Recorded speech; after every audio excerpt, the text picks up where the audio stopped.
บ่ได้บอกกันทีมงานเขามาถ่ายเจ้าบ่ซะใครมาถ่ายเจ้าสบายบอกเขาได้นี่นะไอ้เธอได้ยินแล้วเบิดแต่เช้าโหนี่บ่ได้บอกกันทีมงานเขามาถ่ายเจ้าบ่ซะใครมาถ่ายเจ้าสบายบอกเขาก็ชื่อๆอยู่นะพวกนี่ได้แต่เงินน่ะ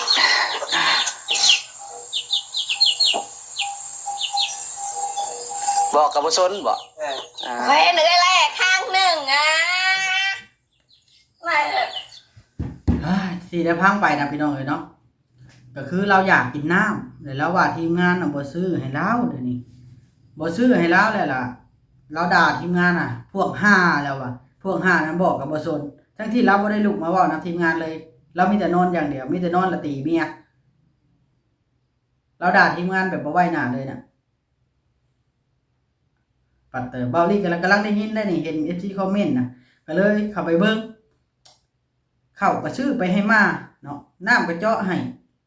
ห้องน้ำห้องในเฮ็ดให้เบิดซื้อดินซื้อดอนให้เพิ่นมาด่ากันสบายด่านี่ยังพอทนได้ฮู้ว่าเราเป็นอันนั้นแต่ว่าเราก็มีมุมน่ารักของเราสบายแต่ว่าไอ้เทิดนี่ถือว่าไอ้เทิดด่านี่พอเลยยอมพี่น้องฝากติดตามเบาโอลิแน่เด้อพี่น้องเบิดสุปูสุคนกราบทักทายสบายดีเด้อพี่น้องทักทายสบายดีพี่น้องกันเบิดสุปูสุคนเบิดสุหม่องสุบอนพี่น้องบ่ว่าสิเป็นฝั่งลาวฝั่งไทยและก็ต่างประเทศนำพี่น้องเนาะพี่น้องเนาะสืบเนื่องว่าเมื่อวานนี้เนาะอันนี้คลิปนี้ก็ต้องขอโทษขออภัยก่อนพี่น้องเนาะยันสิ่งที่เบาลิสิเว้าต่อไปนี้อาจสิผิดหูบางท่านแล้วก็บ่ถือใจเนาะพี่น้องเนาะก็ต้องขอโทษขออภัยอีกเทื่อนึงเนาะพี่น้องมื้อนี้นะเบาลิสิเอามาเว้าเรื่องไอ้เทิดกับสาวใบนี้พี่น้องเนาะก็คือต้องย้อนกลับไปเริ่มต้นเนาะสาวใบก็ไม่เทิดถือแม่ย่าอะไรนี้แม่ของไอ้เทิดอะไรนี้มาอยู่นำกันนะเมื่ออยู่พุทธเมื่ออยู่อันบ้านชาวใบก็ถือแม่ไรนี้คือกันเลยบ่2คนบ่มีบ่อนอยู่บ่อนเช้าทางเบาลิเองกับพ่อแพทย์เราเลยไปตามพี่น้องไปตามแล้วเลยว่าง่ายซะไปตามมาแล้วก็ถ่ายทำลงผู้รักผู้ใหญ่เพิ่นเห็นเพิ่นก็เลยซื้ออันดินดอนตอนหญ้านะนะให้พี่น้องเนาะเริ่มแรกมันแบบนี้เรื่องราวลาดินดอนตอนหญ้าให้แล้วเลยมีผู้ใหญ่ทั้งนอกและในบัดนี้เพิ่นก็ช่วยมาทั้งเจาะน้ำเจาะในแล้วก็ทั้งซื้อต่างๆแหละเฮ็ดห้องน้ำห้องในผู้รักผู้ใหญ่เพิ่นเฮ็ดให้เบิดทั้งหัวทั้งหยังเนาะพี่น้องแต่ว่าตอนนี้นะภารกิจของเฮาน่ะมันยังบ่แล้วพี่น้องเนาะมันยังบ่แล้วก็คือว่าเบาลิน่ะมีภารกิจอันมุงหลังคาน้ำหันเนาะพี่น้องเนาะเมื่อวานนี้นะเบาลิน่ะว่าสิไปให้เราน่ะมุงหลังคานะเพราะว่าเฮามีภารกิจอีกก็คือพาแม่ป้าของสาวใบหันไปหาหมอเนาะภารกิจตัวนี้นะทางผู้รักผู้ใหญ่เพิ่นมอบหมายให้อันพ่อน้องแพทย์แต่ว่าเฮาก็ต้องได้ไปนํเพิ่นเนาะเพิ่นก็ได้มอบหมายให้เฮาไปนํพร้อมเนี่ยไปเบิ่งนํกันมีหยังก็ให้ปรึกษากันนะก็เลยแบบว่าเมื่อวานนี่นะเฮาจะไปเฮ็ดอันหมอหลังคานี่ให้มันแล้วภารกิจของเฮานี้แล้วเข้าไปเบิ่งไอ้เทิดแล้วเมื่อวานนี่นะเฮาก็เบาลิเองเนี่ยได้เอาปลาไปให้อยู่ประมาณโลนึงนี่ล่ะโลนึงโลปลายล่ะปลาเข็งแน่ปลาคอน้อยแน่เนาะพี่น้องเพราะว่าเห็นถ้าเพิ่นน่ะกินแต่แกงหน่อไม้กินแต่ตำบักหุ่งเฮาก็เลยเอาปลาอยู่เพื่อนเฮาเองนี่ไปให้เนาะไปให้แล้วก็ชาวใบก็ได้ขังไว้เนาะขังไว้ชาวใบแกงหน่อไม้ไอ้เทิดก็บ่ลุกมาเลยเนาะเรื่องราวมันเป็นอย่างนี้ไอ้เทิดบ่ลุกมาเลยแล้วอีกอย่างพี่น้องบ่ลุกมากก็บ่ได้ยินเสียงไอ้เทิดปากนำเลยพี่น้องเนาะแบบว่าบ่ได้ยินเสียงไอ้เทิดอีหยังปากนำแต่เฮาเลยเมื่อวานนี่บ่มีเหตุผลใดที่สิเว้าเลยนะว่าเป็นไข้ก็บ่แม่นสิว่าไปแต่ชาวใบเนี่ยเราปกติเมื่อวานนี่เราบ่ได้มีความเลวร้ายหรือว่าเครียดอีหยังแต่ว่าไอ้เทิดนี่สุดยอดเลยเมื่อวาน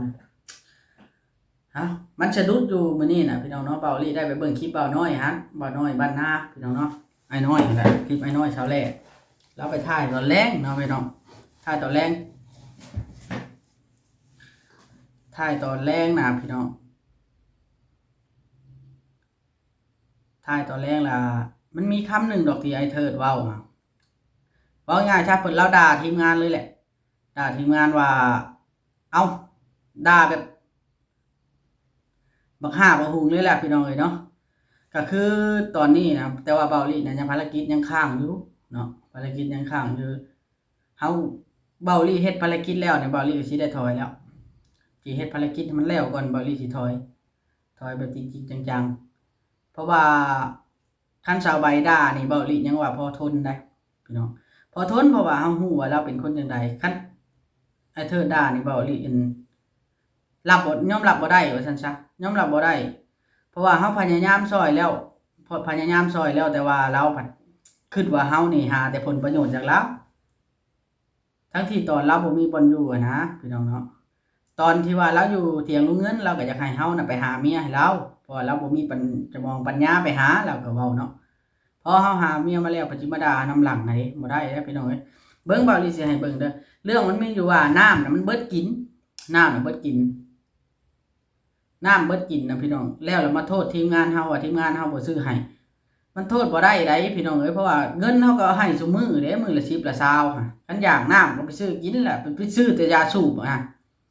ซื้อแต่ยาสูบมาแล้วพี่น้องเนาะคันไอ้เทิดเว้าดีเว้าออกมาเว้านำกันนะไผสิบ่ซื้อให้น้ำดำตุกพี่น้องเนาะซื้อให้แล้วอันนี้ก็เป็นอีกเรื่องนึงที่เบาลี่นี่รอจบภารกิจคือเบาลี่จะพอแล้วพี่น้องเนาะถือว่าเฮาบ่อันชาวใบด่านี่เบาลี่ทนไหนทนแบบว่าเฮาฮู้ว่าเราเป็นจังไดมันมีเทื่อดีเทื่อร้ายชาวใบนี่มันโอเคแต่ไอ้เทิดนี่เวลาอันเว้าง่ายซะเวลาลงแดงแล้วนอนนี่บ่ได้พี่น้องเนาะมันบ่สมควรแล้วก็มันบ่สมควรสิด่าทีมงานนี่ด่าเบิดทีมงานใดพี่น้องเอ้ยเบิ่งเด้อเบาลี่สิให้เบิ่งเด้อต้มทำไมมันสิดาก็ดีกับพ่อหางยาออกเหมือนกัน นี่ ต้มจะไว้ซิด้าก็แซ่บคัน บ่ ว่า น้อย มี เด้อ แท้ๆนะ ส่ เบิ่ ง ง บ่น้อย พากันหากินในนั้นนั่นแหละ จะส่งเลยเอาไว้ส่งมืออื่นมันอยากเอาไปหิวเลยเอาจอกให้ก่อนเลยจอกนะว้าวจอกนี่จอกมันบักเกอร์ได้นี่นะไอ้เธอ ไปกินแล้ว เบิดแต่เช้าโหนี่บ่ได้บอกกันทีมงานเขามาถ่ายเจ้าบ่ซะใครมาถ่ายจะสบาย บอกครับ ได้นี่นะไอ้เธอ ไปกินแล้ว เบิดแต่เช้าโหนี่บ่ได้บอกกันทีมงานเขามาถ่ายเจ้าบ่ซะใครมาถ่ายจะสบาย บอกเขาก็ชื่อๆอยู่นะพวกหาได้แต่เงินน่ะ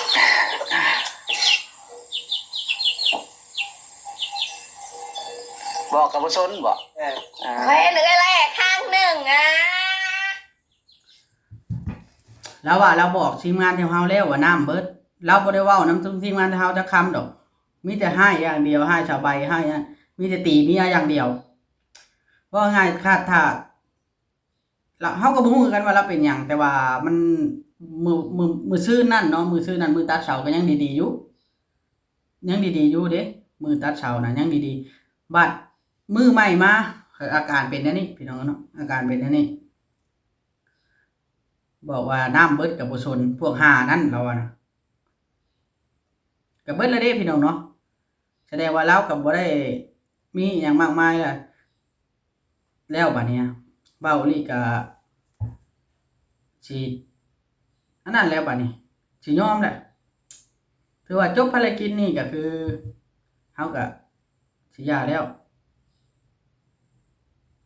พอแล้วบัดนี้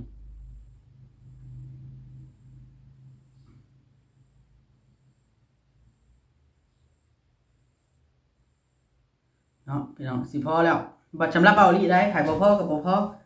เพราะว่าเบาลี่นี่ว่าบ่ได้เฮาน่ะบ่ได้แม่นได้แนวอื่นนะพี่น้องแต่ละเคสนะคันเฮาได้เข้าไปแล้วเฮาต้องได้ท่าย้ำๆบางเคสนี่เท่าใดคลิปก็บ่ได้เพราะว่าช่องเฮานี่มันบ่ได้แม่นว่าช่องที่ใหญ่โตแล้วที่มีผู้ใหญ่ซัพพอร์ตอันถ่ายแล้วที่มีผู้ซัพพอร์ตรถบ่แม่นเฮาย้ำตลอดจังมีถือว่าเจ้าสังเกตเบิ่งให้ FC สังเกตเบิ่งยอดวิวบ่เกิน 1,000 2,000 วิวแต่ละคลิปบ่คือได้พี่น้องเอ้ยผู้เพิ่นมีวิวหลายว่าซั่นซะเวลาถ้ามีวิวหลายนี่ถ่ายลงคลิปนึงก็กระจายหลายแหละผู้ใหญ่รักผู้ใหญ่เพิ่นก็เห็นเพิ่นก็ซอยแต่ว่าเฮาผู้เป็นช่องยอดวิวบ่หลายนี่เฮาต้องได้ถ่ายย้ำเพื่อให้เพิ่นเห็น คือไอ้เทิดชาวใบนี่บ่แม่นน้อยคลิปเพื่อสิได้พี่น้องแต่ว่าภารกิจเฮากับมันยังบ่เบิดก็เฮาสิบ่ย่าภารกิจเฮามันมีต่อเรื่อยๆมีต่อเรื่อยๆแล้วเฮาก็ย่าบ่เป็นแม่นบ่พี่น้องเนาะเพิ่นมอบภารกิจให้เฮาตลอดแล้วก็เฮาก็บ่ทันย่าเป็นเพราะว่าเฮามีงานแถวนั้นแน่คือป้าเอ้ยใบหันแล้วก็ต้องได้ไปแล้วก็ได้ไปถ่ายเลยแบบนั้นแต่ว่าทางไอ้เทิดนี่มาด่าทีมงานแบบนี้นี่เบาลีก็ถือว่าอันนั้นแล้วเนาะถือว่าชุดแล้วมีแต่ว่าภารกิจเบาลีจบกับเบาลีก็สิบ่เข้าไปแล้วพี่น้องเอ้ยเนาะถ้าเข้าไปก็แม่นเข้าไปห่างๆที่สุดแบบโดนๆเข้าไปเทื่อนึงจอบเทื่อนึงอันนั้นเบาลีสิไปจอบเสาใบบ่ได้แม่นจอบไอ้เทิดเด้อคันเบาลีไปนี่เบาลีสงสารแต่เสาใบนั่นแหละตอนนี้จากสงสารไอ้เทิดเป็นสงสารเสาใบเห็นพฤติกรรมโดยแท้ของเราเพราะว่าเป็นหยังจังว่านั้นเสาใบนี่เอาใจไอ้เทิดแต่ละมื้อนี่เสาใบไปหามาสู่กินไอ้เทิดบ่หาหยังดอกรีเว้าเลยตามเห็นเบ้าอุลีก็เว้าในคลิปตลอดเด้ว่าสบายนี่ดูกว่าไอ้เทิดบอกเลยว่าถ้ากินน้ำสบายเฮ็ดกินแล้วจังกินไม่2เส้นนะพี่น้องเนาะที่ว่ามันหายนะเบ้าอุลีเริ่มมีความสงสัยแล้วมีความสงสัยว่ามันไปไสอันนี้มีความสงสัยเด้อพี่น้องว่ามันไปไสว่าคนหลักแท้บ่เนาะกับอันเล็กตะปูบ่ดอกนะไม้2เส้นกับเล็กตะปูน่ะมันมีคนหลักแท้บ่มื้อนั้นน่ะหลังจากไม้เสียแล้วน่ะเราเฮ็ดตอนเฮ็ดหยังน่ะเฮ็ดจนเฮ็ดกลางคืนพุ่นล่ะพี่น้องเอ้ยจนดังไผแล้วก็เฮ็ดกลางคืนผู้ตอนบ่ฮู้ว่าแล้วเป็นหยังอันนี้ก็เฮาบ่ได้อันนั้นเด้อพี่น้องเนาะเฮาบ่แม่นว่าเฮามีบุญคุณเฮาบ่ได้มีบุญคุณกับเราดอกเฮานี่แบบว่าทางทีมงานเบาลี่เองนี่บ่ได้คิดว่าทางทีมงานนี่มีบุญคุณกับเราแต่ว่าผู้รักผู้ใหญ่ผู้เพิ่นเบิ่งนะผู้เพิ่นช่วยนะมีบุญคุณกับเราแท้พี่น้องเนาะมีบุญคุณกับเราแท้เราบ่อยากให้เราเว้าแบบนี้บ่ว่ากับทีมงานหรือว่าทีมงานจุดประสงค์ของทีมงานเข้าไปน่ะอยากไปเฮ็ดน้ำบาดาลส่วนกันน่ะสิไปเฮ็ดน้ำบาดาลให้มันแล้วแล้วสิเอาป้าวอนน่ะไปหาหมอพากันเว้าแบบนี้สิไปช่วยกันเฮ็ดแต่ว่าไอ้เทิดบ่ลุกมาบัดนี้บ่ลุกมาแล้วยังมาด่าทีมงานว่าบ่ซื้อน้ำให้กินอยู่ห่วยมันเริ่มสิได้ตีกันแล้วได้พี่น้องเอ้ยคันแบบนั้นเนาะถือว่าภารกิจจบก็คือมันก็เริ่มชำนาญแล้วบ่เลยนะคันอีตนกับอีตนถ้าไปจอบก็แม่นสิไปจอบแต่สาวใบที่เธอเล็กเธอน้อยว่าซั่นซะสาวใบนี่เราบ่มีความเลวร้ายดอกเราเว้าอยู่แต่ว่าเราเว้าแล้วเราก็ดีแล้วเว้าแล้วเราก็ดีแต่ว่าเรา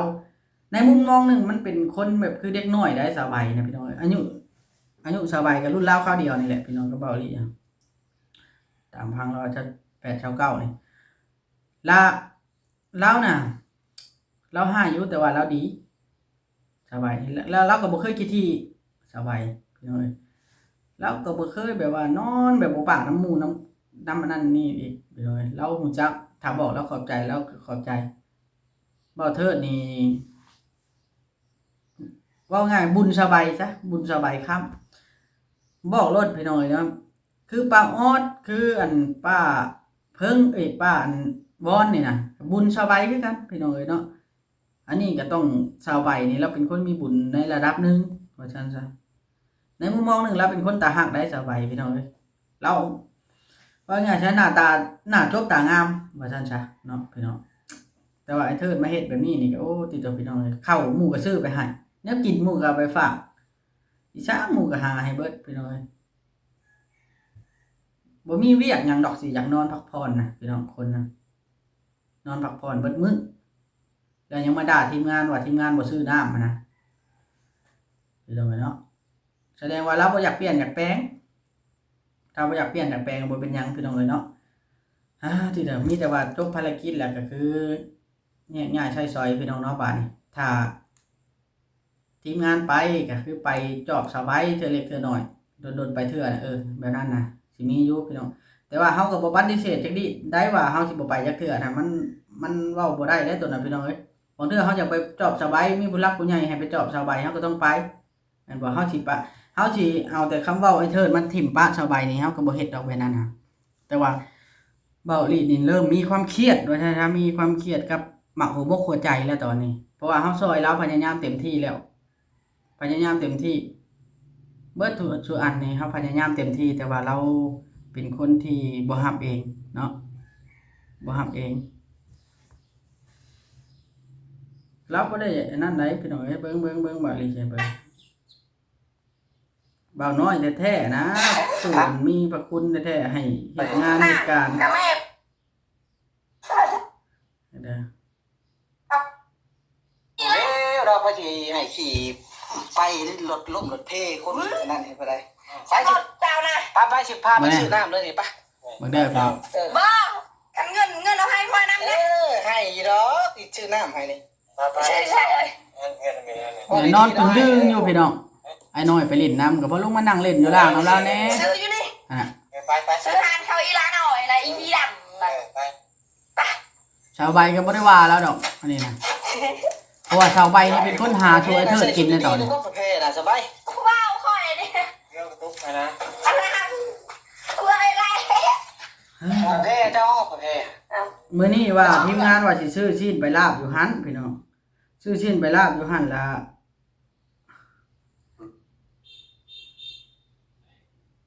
ซื้อชิ้นไปลาบอยู่หันละจักสิกินแซ่บหรือบ่ล่ะเบาลี่ก็ได้ยินแบบนี้มันมีความเครียดเบิ่งพี่น้องอัน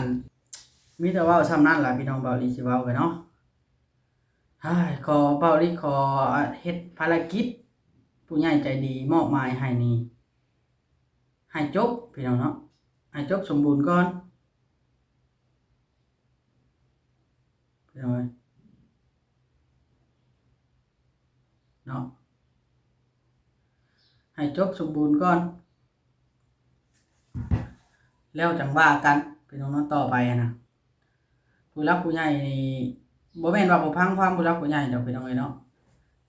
เอาตรงๆเด้อเรื่องฮักแพงชาวใบก็ฮักแพงได้พี่น้องเอ้ยแต่ว่าไอ้เธอทำตัวแบบนี้นี่เฮามันบ่รอดดีบ่ดีแล้วอารมณ์เสียแล้วสิบ่ตีจำห้ามถิ่มเฉพาะเข้าไปผู้นึงผู้เดียวเว้ารีบบ่ได้กล้าเข้าไปได้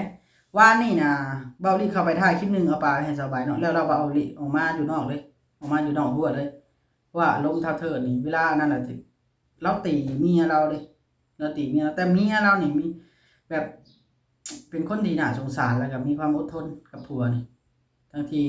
หามาให้ผัวกินคนบ่ปากนี่จะคิดว่าอันนั้นเด้อพี่น้องคนบ่ปากนี่อันนี้อาจสิเว้าลิออกมาเว้านี่อาจสิบ่ถูกใจบางท่านเนาะจังได๋ก็ขอโทษขออภัยคือกันแต่ว่าทางเบิดทีมงานเว้าลินี่ว่าเฮ็ดเต็มที่แล้วก็ไม่เชิญน้ำก็ซื้อสุกินน้ำแข็งก็ซื้อมักจกมักเสียมซื้อให้เอาไปทิ่มซื้อนั่นซื้อนี่ให้เอาไปทิ่มมันโมเมนต์เมียเราดอกบางเทื่อนะพี่น้องเนาะคือไม่เส้นนี่เบาลี่สงสัยว่าถ้ามันเสียนี่มีบ่คนสิแบกเอาไม้เป็นเส้นมาหลักเอาไม้เป็นเส้นของหมู่พี่น้องกลางเว้นสมมุติว่าสมมุติว่านะอันนี้ก็บ่เข้าใจคือกันได้พี่น้องเอ้ยเนาะบอกว่าเราสิซื้อข้าวไปให้เป็นสอบเบิ่งเด้อแล้วสิยังอยู่บ่ข้าวนะพี่น้องเนาะคันข้าวยังอยู่แล้วแม่นรอดพี่น้องเนาะ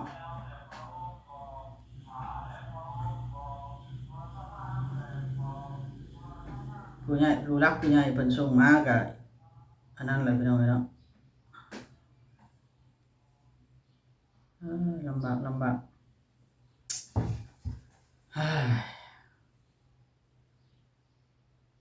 หรือว่า ยังดีได้พี่น้องดีบ่อนนึงเด้อดีบ่อนที่ว่าเวตอนชื่อดินนะเฮาใช้ชื่อพ่อน้องแฝดพร้อมเนาะคุยกันแล้วใช้ชื่อเนาะพ่อน้องแฝดพร้อมตอนชื่อดินนะถ้าบ่นั้นขายแท้ๆเลยกันบ่เซาสูบยาม่าว่าซั่นซักนะพี่น้องเนาะว่าพื้นยาม่านี่มันถึกเด้อพี่น้องเอ้ยเนาะ 10,000 ก็ได้แหละได้สูบแล้วว่าซั่นซักเป็นบ้าย้อนแหละ 10,000 น่ะเพราะจะช้ำเหล้าแล้วป้องนี่ได้กับมือนี่บ่ฮู้ว่าเป็นหยังมันจังถึกนะเบาลี่ก็บ่ฮู้คือกันนะแต่ว่ามันค่อนข้างจะถึกกว่าแต่กี้ว่าซั่นซะเนาะรับจ้างละเล็กละน้อยก็ได้แล้วเนาะชาวใบนี่เราเซาแล้วเรื่องยานี่เบาลี่ว่าเซาคักเท่าแน่เราเพราะว่าเราบ่ได้อันนั้นถึงมันแล้วเซาแล้วเราอาการดีขึ้นหลายมื้อวานนี่เป็นวันศีลแท้ๆนะอาการแล้วดีเว้าคุยฮู้เรื่องกับทีมงานเว้านัวหัวม่วนเว้าหยอกเว้าฮู้จักโดยฮู้จักจ้าเนาะพี่น้อง เบาลี่สิสรุปไปนี่เด้อวันนี้พี่น้องเนาะสำหรับคลิปนี้นะเบาลี่ขอเว้าไว้นี่เลยว่าเฮาได้เบิ่งคลิปแล้วเฮาก็บ่มีความพอใจจักดีเลยแต่ว่าเฮาสิสานต่อภารกิจเฮาให้เสร็จสมบูรณ์ก่อนเฮาจึงสิเฮ็ดแนวใดก็ต้องภารกิจให้เสร็จสมบูรณ์ก่อนเนาะบ่แม่นว่าเห็นแก่ยอดวิวหรือหยังกระดอกกระเดี้ยนะพี่น้องบ่ถึงขนาดนั้นดอกพี่น้องเอ้ยมันอยากให้คู่เทื่อน่ะอยากให้คู่คนแหละเวลาเว้ากันนะบ่เห็นว่ากันเป็นคนหักแพงเลยคันว่าอยากกินน้ำก็บอกดีๆโตก็ออกมานั่งเว้าดีๆว่าซื้อน้ำมากินเฮาอยากน้ำก็ได้อันนี้ตัวพัฒอาชัยตีเมียให้เมียว่าบ่มีน้ำกินบ่เป็นไปนะเนาะสำหรับคลิปนี้นะว่าลิสิได้ขอโทษอีกเทื่อนึงเด้อพี่น้องถ้าผิดพลาดประการใดหรือว่าเว้าอีหยังที่มันกระทบบางท่านเพิ่นก็ฮักมันสาวใบก็บ่เทิดนะแต่ว่าเบ้าลิก็บ่ได้เครียดได้ซังนั่นสาวใบได้นี่นะแต่ว่าเบ้าลิบ่พอใจบ่เทิดซื่อๆเนาะจังได๋ก็อยู่ดีมีแฮงเด้อพี่น้องเนาะถือว่าเบ้าลิได้ทำเต็มที่แล้วแต่ละเคสแต่ละใดเบ้าลิทำเต็มที่แล้วเนาะสบายดีพี่น้อง